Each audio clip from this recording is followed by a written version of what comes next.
Tingnan natin kung paano malulusutan ang testimonya ng lalaking niyo. Lito! Ituro mo kung sino ang mastermind sa pagtangka sa buhay ng Luisa at ni Jenny. Ma'am, nandito na po yung mga pinapahanap ninyo.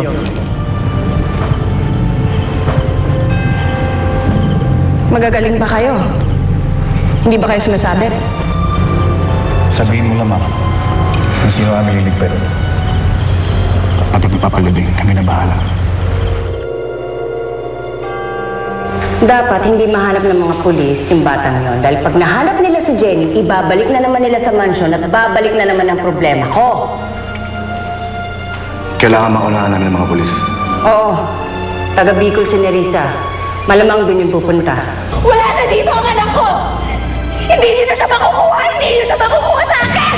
Ubus mo pasensya ko! Pasaan! Kahit mamatay ako, hindi ko sasabihin sa'yo kung nasa Ikaw! Papatay kita!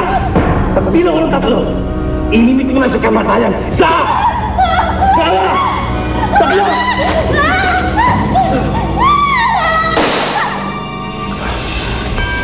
Si Violeta po. Nakita mo na! iyo ka! Nakakami sila.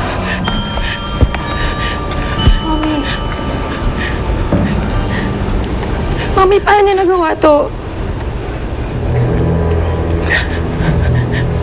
Ate po, Ivy, gusto ko lang naman mabigyan ko ng magandang kinabukasan. Gusto ko lang naman ibigay sa'yo lahat ng dapat mong matanggap. Pero para buhay ng ibang tao, yung kapalit. Buhay ng ilang tao, Mami.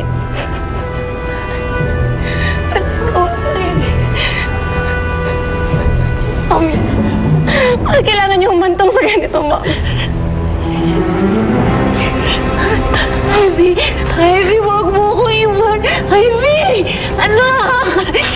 Ivy! Huli na babae yan!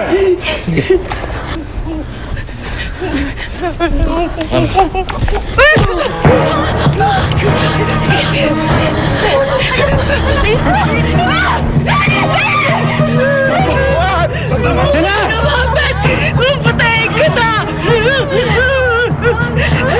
Nagjawa mo yung apo ko! Hindi ako papahuli ng buhay sa inyo mga hayop kayo! Violeta! Pakawalan mo si Jenny! Patayin kita! Pakawalan mo si Jenny! Pakawalan mo! Tita, don't do this! Ayaw